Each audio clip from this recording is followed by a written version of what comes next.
उसे ही जप कहा जाता है। 12 अक्षर मंत्र का जप किया। 10,000 साल तक मनु शत्रुपा ने कठिन तपस्या की, शरीर जर्जर हो गया, लेकिन एक दिन अमृतमयी वाणी कानों में गूंजी और इनका शरीर पुनः स्वस्थ हो गया, जैसे थे वैसे हो गए। पूछा क्या मांगना है? बोले पहले तो दर्शन लीजिए, और वो भी धनुष बाण लेकर। भगवान ने दर्शन दिया।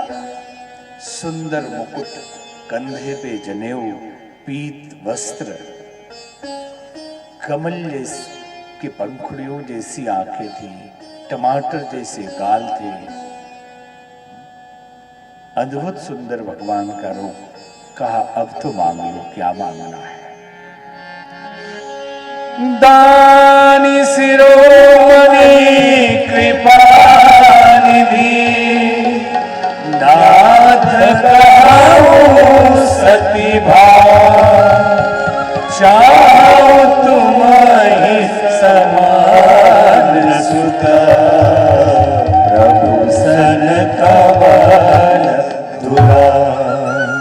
हे दानियों में शिरोमणि प्रभु, आपसे क्या छुपाना, आप जैसा है पुत्र चाहिए। उनकी प्रीत देखकर उन्होंने एवमस्तु बोली। ठीक है ऐसा होगा, लेकिन भगवान सोचने लगे कि तीनों लोकों में मेरे जैसा तो कोई है नहीं, और मैंने वादा कर दिया मेरे जैसा पुत्र होगा। आप सरिस खोजो कहाँ जाइए, कहाँ ढूंढूं जाकर? हे राजन, निर्भृतौ तनय हो मैं आई, आपका पुत्र बनकर मैं ही आ जाऊंगा। जो कछु रुचि तुमरे मन माही, सो सब दिन अब संशय नाई। जो आपने मांगा मैंने दिया, अब संशय मत करना। क्या मनु महाराज संशय कर रहे हैं? वो जान रहे कि आदमी है, मनुष्यों का प्रथम पुरुष है, तो ये संशय करेगा। किसी मंदिर में जाए, भरोसा थोड़ा ही होता है कि भगवान को बता दिया तो भगवान ने सुन लिया, अब हमारा काम हो जाएगा। हे प्रभु देख लीजिएगा, पड़ोस में दूसरा मंदिर है, वहां भी जाएंगे, शायद उधर वाले न सुने तो इधर वाले सुन ले। सुनने वाला परमात्मा तो कहीं भी सुन लेगा, लेकिन भरोसा हमें ही नहीं, आपको नहीं है। हम तो हमेशा ये सोचते हैं कि मंदिर में मूर्तियां रखी, भगवान कहाँ है? अगर भगवान समझ के जाते तो भगवान मिल जाते हैं, लेकिन हम मूर्ति समझ के जाते हैं, इसलिए मूर्तियां कुछ देती नहीं।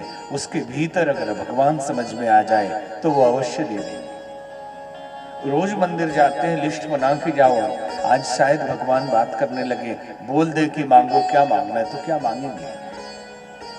सोचो अगर भगवान के मंदिर गए और भगवान ने पूछ दिया क्या मांगने आए हो बताओ, तो लिस्ट है आपके पास? लिस्ट रहना चाहिए ना। पहले तो भरोसा हो कि भगवान हमसे बात करेंगे, भरोसा ही नहीं कि भगवान बात करेंगे, अब उसका बहाना और ढूंढ लेते हैं। क्या बहाना? बहाना ये ढूंढ लेते हैं कि कलयुग में भगवान कहाँ मिलते हैं।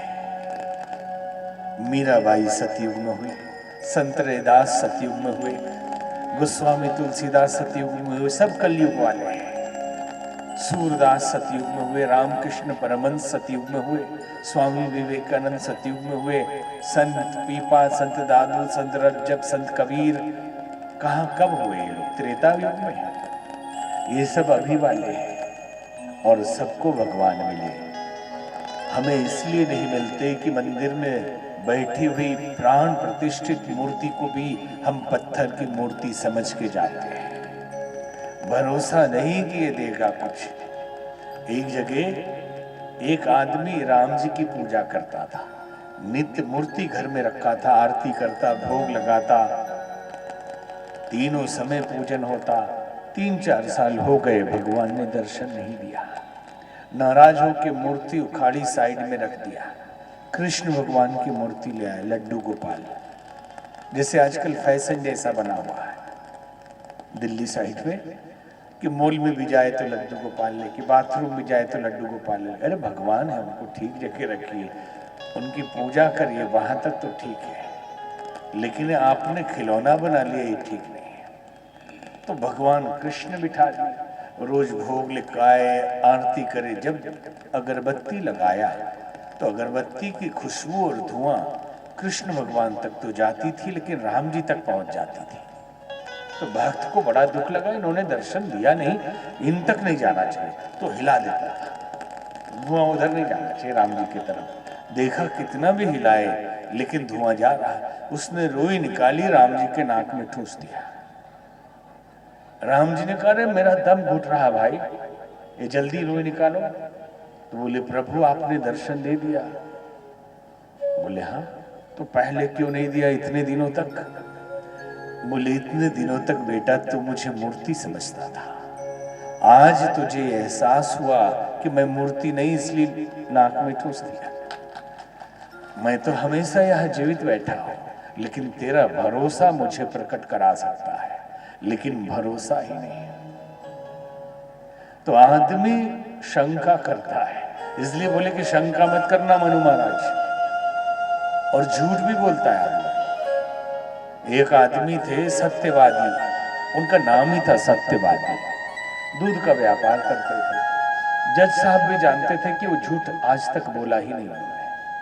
और उनके दूध में पानी की शिकायत आ गई थी, बहुत पानी। कोर्ट में मुकदमा पहुंचा, सत्यवादी जी को बुलाया गया, गीता पे हाथ रख के कसम खाइए सच के सिवा कुछ नहीं बोलूंगा। उन्होंने कसम खा लिया।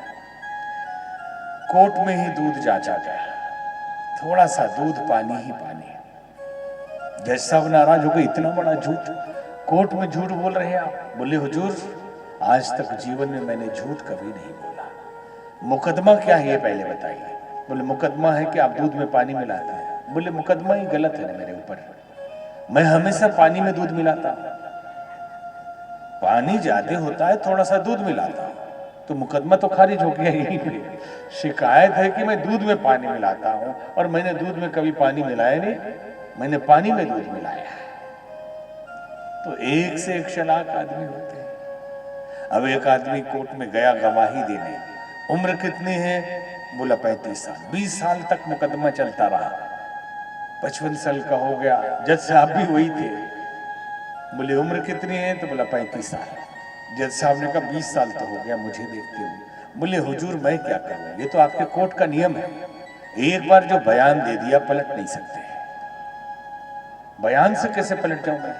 मैंने बयान दिया था कि 35 साल का हूं, मैं अपने बयान पे कायम हूं, उम्र बढ़ती रहे कितने भी। तो ऐसे भी चालाक, और वकील से बड़ा चालाक कौन होगा? उनका काम ही है दिमाग लगा के कमाना। अब एक वकील साहब के पास एक मुकदमा पहुंचा, गलती से एक झटके से मर्डर हो गया। तो कहने लगा किसी तरह वकील साहब बचा लीजिए। बोले 10 लाख लगेगा, बचा लूंगा, मैं जो बोलूं वही करना। बोले ठीक है, तो क्या करना पड़ेगा? जो कुछ पूछा जाए बोलना भे। तो कोर्ट में गया, तुम्हारा नाम क्या है? उसने कहा भे। पिताजी का नाम क्या है? भे। तुमने ये मर्डर किया है? उसने कहा भे। तुम पागल हो? तो उसने कहा भे। जज ने कहा ये पागल है, इसका इलाज करवाइए, इस पे केस नहीं चलेगा। अब वकील साहब मिठाई लेके पहुंच गए, केस जीत गए, लाओ 10 लाख रुपया। तो उसने कहा भे।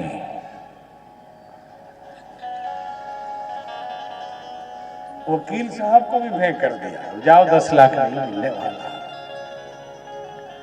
बोलिए राजा रामचंद्र भगवान की जय।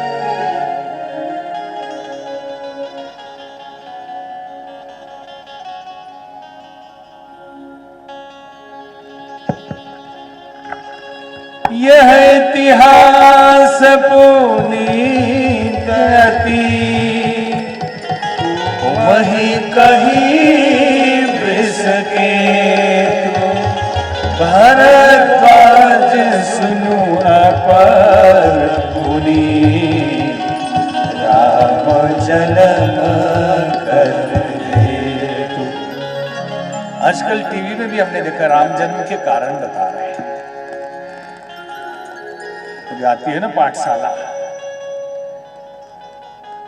तो ये कारण नहीं बताया, एक दो कारण शुरू वाले बताए। याज्ञवल्क्य ऋषि भरद्वाज जिसे कहते हैं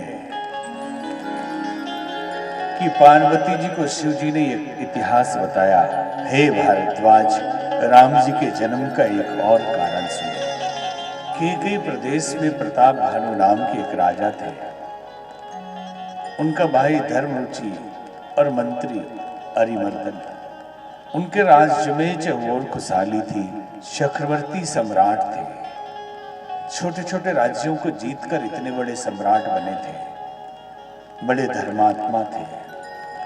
लेकिन वो छोटे छोटे राज्य के राजा छुपकर इंतजार कर रहे थे कि मौका मिले तो इनको हम मारें। एक दिन शिकार के लिए गए, सेना पीछे छूट गई, राजा अकेले घोड़े पे बढ़ते चले गए। काल केतु नाम का एक राक्षस सुअर का वेश बनाकर जंगल में उनको भ्रमित करता रहा, और वहां जाने के बाद निकलने का कोई मार्ग नहीं मिल रहा था। बहुत विचलित हुए, तभी उन्होंने देखा कि एक संत की कुटिया है और बहुत सुंदर संत वहां खड़े हैं। गोस्वामी जी ने लिखा कि तुलसी जसी भवितव्यता तैसी मिलई सहाय। जैसी होनी है वैसी ही सहायता मिलने लगती है। निकट गए, अपने भाग्य को सराहने लगे कि ऐसे विहड़ वन में संकट की घड़ी में कोई साधु मिल जाए, इससे बड़ा सौभाग्य क्या होगा। चरणों में नमन किया। उस साधु ने परिचय पूछा तो इन्होंने कहा, मैं राजा प्रताप भानु का मंत्री हूं। और वो साधु कोई साधु नहीं था, एक राजा जिसका राज्य प्रताप भानु ने छीन लिया था, वही साधु वेश में वहां कपटी मुनि के रूप में बैठा हुआ था। इसलिए गोस्वामी जी ने लिखा कि तुलसी देख सुवेशु भूल ही मूढ़ न चतुर नर। सुंदर वेश देखकर केवल मूढ़ ही नहीं, चतुर लोग भी भ्रमित हो जाते हैं। सामान की पैकेजिंग देखकर हम खरीद लेते हैं, अंदर क्या है पता नहीं। किसी ने कहा कि मत फिसलो बाहर की सफाई पर सोने का लेप चढ़ा है गोबर की मिठाई पर। क्या भरोसा उसमें क्या है। वो जो एक बहुत पहले बच्चा थे हम लोग, तो एक गाना आता था, खाली डब्बा खाली बोतल ले ले मेरे यार, खाली से मत नफरत करना, खाली सब संसार। क्या जाने इस चीज में क्या हो, गरम मसाला लीद भरा। खाली की गारंटी दूंगा, भरे हुए की क्या गारंटी। शहद में गुड़ के मेल का डर है, घी के अंदर तेल का डर है, मिर्ची में ईंटे की पिसाई, आटे में पत्थर की घिसाई। खाली में तो पूरी गारंटी है। तो सुंदर वेश देख के कभी प्रभावित मत होना, उसको जांचना भी थोड़ा। ये कपटी मुनीस बहुत सुंदर, उन्नत ललाट, लंबी जटाएं, बड़ा त्रिपुंड रुद्राक्ष पहने हुए राजा एकदम शरण में आ गए। और वो तपस्वी कहने लगा, मैं तो हजारों साल से तपस्या कर रहा हूं। ऐसे ही एक मुझे लगभग 15 साल पहले बंबई में मिले एक सज्जन। हम लोग बहुत 15-20 साल हो गया होगा या और अधिक, छोटे थे बहुत। तो एक डॉक्टर साहब अपने घर ले गए, पूरा इज्जत दिया, लेकिन उनकी पत्नी ने प्रणाम भी नहीं किया। गुरुदेव आने वाले हैं, गुरुदेव आने, हम लोग गुरुदेव नहीं हैं, अब कोई और आने वाला है। तो आए, देखिए गंदा कपड़ा पहने हुए, पीला पीला धोती कुर्ता, बैठ गया। बड़ी बड़ी बातें शुरू की। मेरी तो शुरू में ही कुंडलिनी जाग गई थी, षट चक्र भेदन तो मैंने बचपन में ही कर लिया था। हमने कहा, भाई देखो, हम आपके मन की बात जान सकते हैं कि आज तक आपने कोई साधना नहीं की, क्योंकि हम एक ऐसे शोध संस्थान में हमने 16 साल काम किया है, उस समय कर ही रहे थे, जिसमें मशीनों से भी जांचते हैं और डायरेक्ट भी जांचते हैं। और हम आपकी भाषा से बता सकते हैं कि आप कहाँ के रहने वाले हैं। हम बंगाल के रहने वाले हैं, बताया। हम कहे नहीं, बंगाल हो ही नहीं सकता, आप झारखंड के रहने वाले हैं। ऐसे कैसे? हमने कहा आप बोकारो के हैं, क्योंकि आपकी भाषा में जो टच आ रहा है वो एकदम चास बोकारो के आसपास का है। बोले हाँ हाँ वही घर है, लेकिन हम बंगाल में रहे। तो कहने लगे कि बताइएगा मत किसी से। हमके कुंडलिनी जागरण हो गई आपकी? बोले हम साड़ी वगैरह बेचते हैं, धार्मिक पीले रंग के। हमने कहा क्यों ठग रहे हो इन लोगों को? और पूरी फिदा उड़ा करनी उनके लिए। गुरुदेव सिद्ध पुरुष है। तो ऐसे ही कपटी मुनि था। बोले हजारों साल तपस्या की, और जैसे जैसे तपस्या की बात बताए राजा एकदम दंडवत होते गए। जिमि जिमि तापस कहई उदास, जिमि जिमि तापस कहई उदास, तिमि तिमि नृपहि उपज विश्वासा,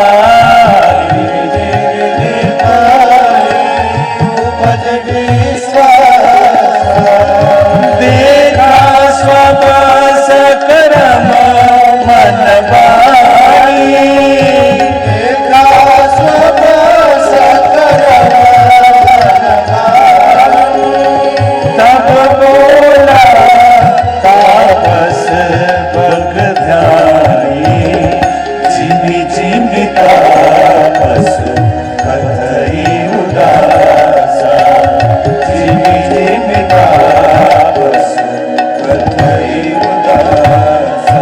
जैसे जैसे तपस्वी उदासीनता करता, तपस्या की बातें करता, राजा प्रभावित होते जाते।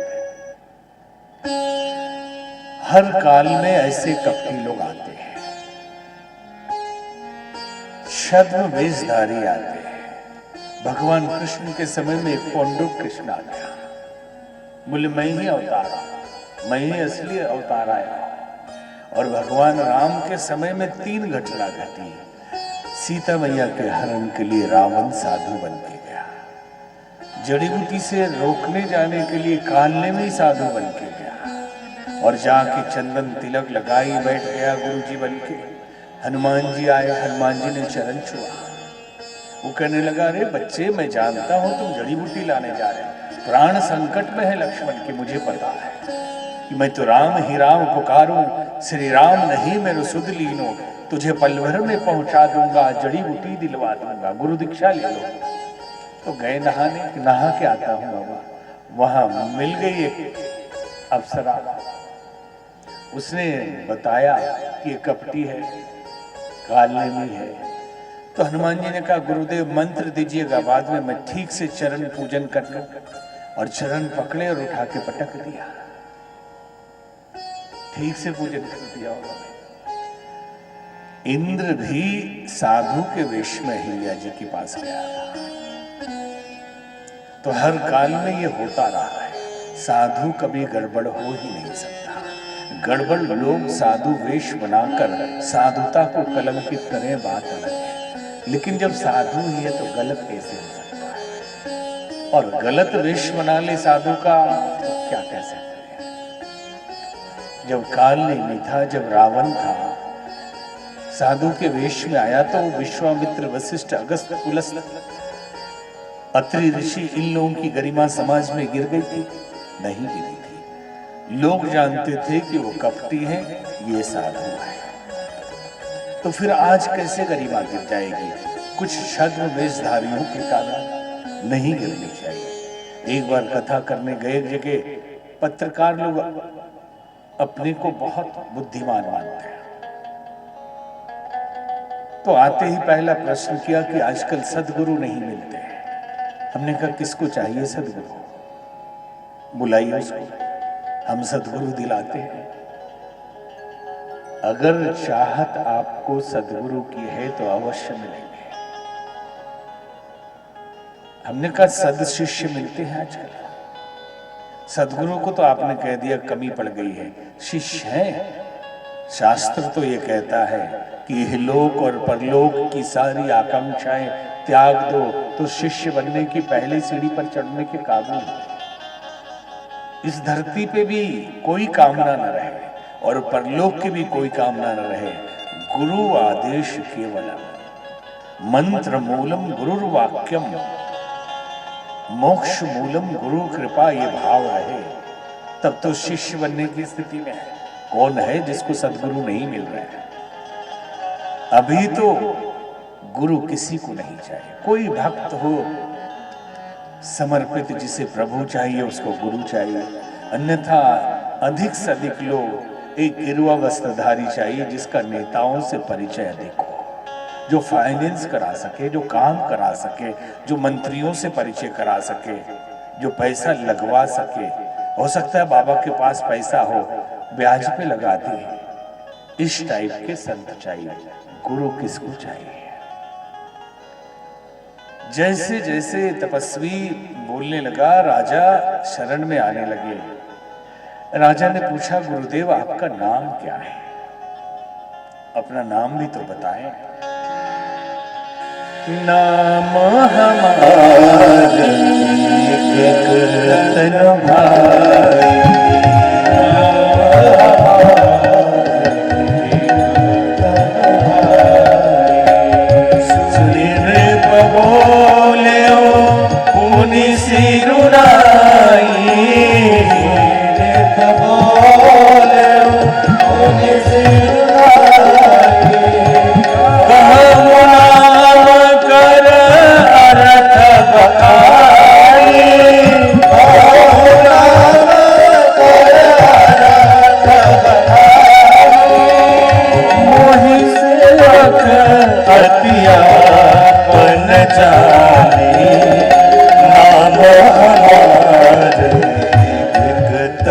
भाई,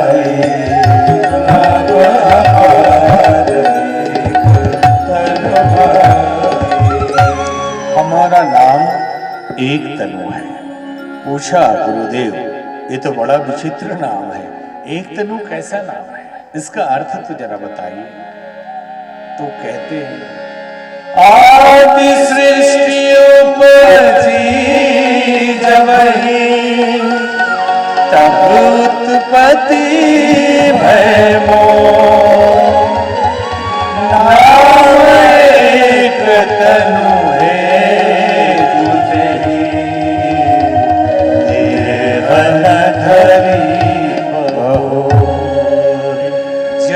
सृष्टि उपजी है तब से मैंने एक ही शरीर धारण किया है। सोचा मुक्ति के लिए समय लगेगा, बार बार क्या शरीर धारण करूं, इसलिए एक ही शरीर में मैं हजारों लाखों साल से हूं। अभी देखकर राजा और प्रभावित हो गए।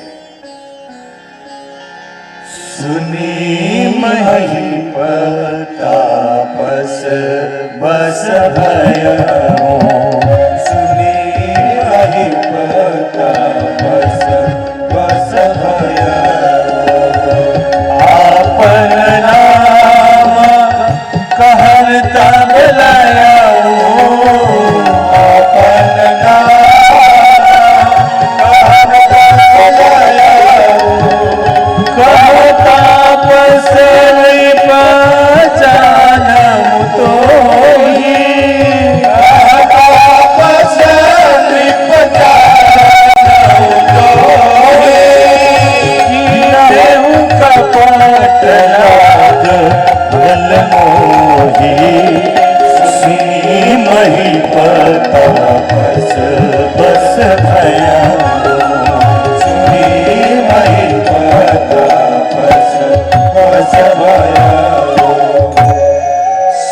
राजा तपस्वी के वश में हो गए। अपना नाम बताने लगे कि गुरुदेव मैंने झूठ कहा था कि मैं राजा प्रताप भानु का मंत्री हूं, मैं ही राजा हूं।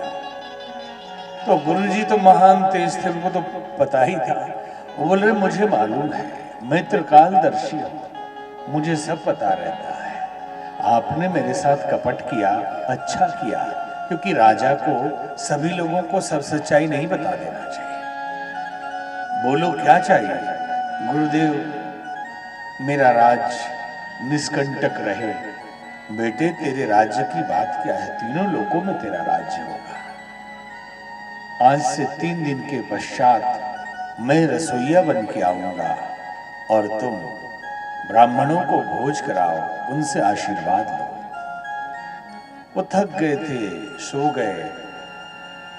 अपने सहयोगियों की सहायता से महल में पहुंचा दिया राजा को। राजा उठे, उनको लगा रे वाह, गुरुदेव तो चमत्कारी है, यहां पहुंचा दिया। तीसरे दिन वही राक्षस रसोइया बन के आया, भोजन ब्राह्मणों को दिया गया। तभी एक आकाशवाणी कर दी झूठ मूठ की कि हे ब्राह्मणों, ये भोजन मत करना, इसमें गौर ब्राह्मण का मांस मिला है। ब्राह्मण नाराज हो गए, भोजन छोड़ दिया और श्राप दिया कि हे राजन, हम तुम्हें धर्मात्मा समझते थे, लेकिन आपने अपराध किया है। हम श्राप देते हैं कि कुल खानदान सहित आपका नाश हो जाए, मरने के बाद आप राक्षस बने। समय गुजरा, छोटे छोटे राज्यों ने आक्रमण किया, राज्य चला गया, सब लोग मारे गए। भरद्वाज सुनु जाहि जब हो ही विधाता बाम, धूरी मेरु सब जनक जन। याज्ञवल्क्य ऋषि कहते हैं, भरद्वाज, जब परमात्मा किसी के विपरीत हो जाए तो मिट्टी भी मेरु पर्वत जैसा हो जाता है, और जनक अपने पिता भी यमराज जैसा व्यवहार करते हैं। संसार के संबंध कितने भी हो, ईश्वर नाराज तो सारे संबंध बेकार है, और ईश्वर प्रसन्न है तो कोई नाराज होता रहे, क्या फर्क पड़ता है। उसकी मर्जी हो तो सब आपके अपने हो जाएंगे, और वो न चाहे तो किसी की चापलूसी करते रहिए, किसी के पीछे घूमते रहिए, कुछ नहीं होने वाला।